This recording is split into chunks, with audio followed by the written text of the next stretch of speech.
10 crime scenes, 5 stolen vehicles, 3 of them at gunpoint, but miraculously no one injured after a major car chase in Billings last night. This is akin to a Hollywood action movie. Billings Police Chief Rich St. John describing the ordeal as 50 minutes of carnage. Innocent people robbed at gunpoint, some of whom were in their homes as the suspect made his way through the city. Now in the light of day, a 41-year-old Wyoming man is behind bars, accused in a string of complex crimes with numerous locations, numerous victims, and numerous agencies involved.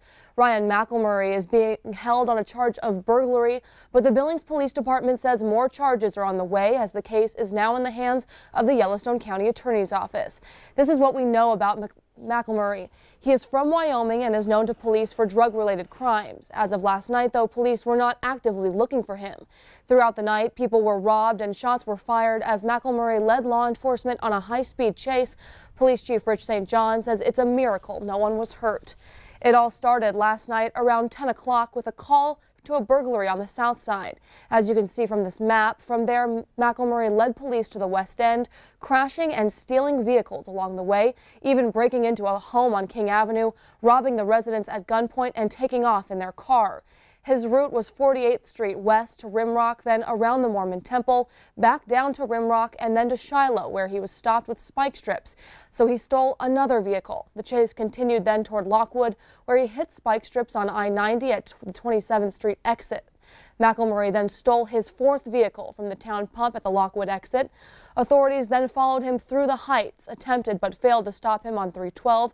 So he drove north on Highway 87 to Doyle Road, where he rolled his vehicle trying to make a turn. He ran a couple hundred yards through a field before jumping into his 5th and final car.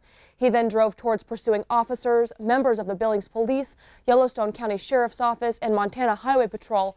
All fired shots at McElmurray before he eventually got out of the car and surrendered. This was serious situation, and I'm so very happy but surprised that nobody got hurt, anybody involved in it, with the distances that were traveled, the speeds, and the time, not to mention gunfire. Now, as we mentioned, it all began at Performance Auto on Laurel Road, and it was all caught on the business's surveillance cameras. The owners got a call from police last night, then immediately looked at their cameras in the auto shop, watching as the suspects threw a rock through their window and then rummaged around. The suspect's initial run-in with police was also caught on those cameras. But the ironic thing, according to the business, is the suspect, presumably McElmurray, didn't take anything despite there being electronics and car keys inside the shop. He smashed through the window, and it actually made not a very large hole. And it's amazing he didn't cut himself because the glass was quite jagged.